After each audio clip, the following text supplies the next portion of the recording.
Bonjour tout le monde, aujourd'hui on va parler de ma coupe de cheveux. Non, c'est pas vrai, on va pas du tout parler de ça, même si elle est immonde et qu'il faut que je fasse quelque chose, mais pas le temps là, pas tout de suite. Bref, toujours est-il qu'aujourd'hui je voulais vous parler de l'énergie solaire et puis surtout de l'énergie qu'elle peut nous apporter, car c'est de l'énergie dite verte. Alors je dis dite verte parce qu'il faut quand même considérer l'énergie et le besoin en énergie qu'on a pour créer les panneaux solaires et pour les transporter. Ça malheureusement ça se fait encore toujours avec une émission de CO2. Toujours est-il que plus on installera de panneaux solaires et plus localement, en théorie, on a de l'énergie sans CO2. Mais aujourd'hui, on fait face à un immense défi. Ce qu'il faut comprendre, c'est que les panneaux solaires, ça fait déjà un petit moment en fait qu'on les connaît, qu'on les installe, qu'il y a des subventions pour ça, parce qu'au début ça coûte très très cher, et c'est un petit peu comme tout, plus on en produit et plus on comprend comment les produire, et plus le prix chute. Toujours est-il qu'aujourd'hui, comme je le disais, on fait face à un défi, et un défi de taille, le stockage.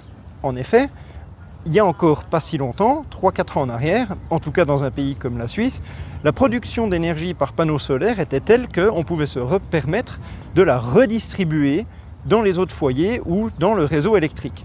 Résultat, les gens qui avaient des panneaux solaires, en été, ils avaient des factures d'électricité qui étaient tout simplement négatives. Le problème évidemment, c'est qu'avec la chute du prix des panneaux solaires, les subventions étatiques, etc., il y a de plus en plus de gens qui en ont des panneaux solaires. Du coup, l'énergie électrique produite par ces panneaux solaires est aussi beaucoup plus importante. Résultat, comme elle est plus disponible, on a tendance à de moins en moins rembourser cette énergie aux gens qui la produisent. Et donc, les factures d'électricité négatives, comme c'était le cas il y a encore 4-5 ans, aujourd'hui, c'est un vœu pieux, ça n'existe pratiquement plus. Donc, le stockage, comme je le disais, le stockage, ça va être l'essence même et l'intérêt absolu des panneaux solaires dans les 10 prochaines années. Mais moi, pourquoi je vous parle de tout ça au fond ? Eh bien, parce que j'ai lu dernièrement qu'en Grèce, ils avaient eu énormément de problèmes et rencontré quelques difficultés d'ordre technique à redistribuer cette électricité et surtout, à l'accumuler quelque part, typiquement dans des batteries.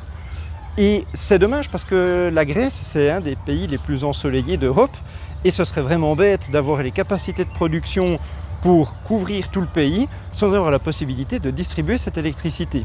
D'ailleurs, j'en profite pour vous rappeler que si l'énergie domestique vous pose problème et que vous avez besoin de petits conseils, de petites techniques et de bonnes habitudes à prendre, j'ai écrit un livre que je vous mets ici en lien. Il est disponible sur Books-by et sur Gumroad en format Kindle. D'ici là, tout bon, mettez un petit pouce bleu si ça vous a plu et profitez bien des prochaines vidéos qui vont sortir. À bientôt, bonne journée!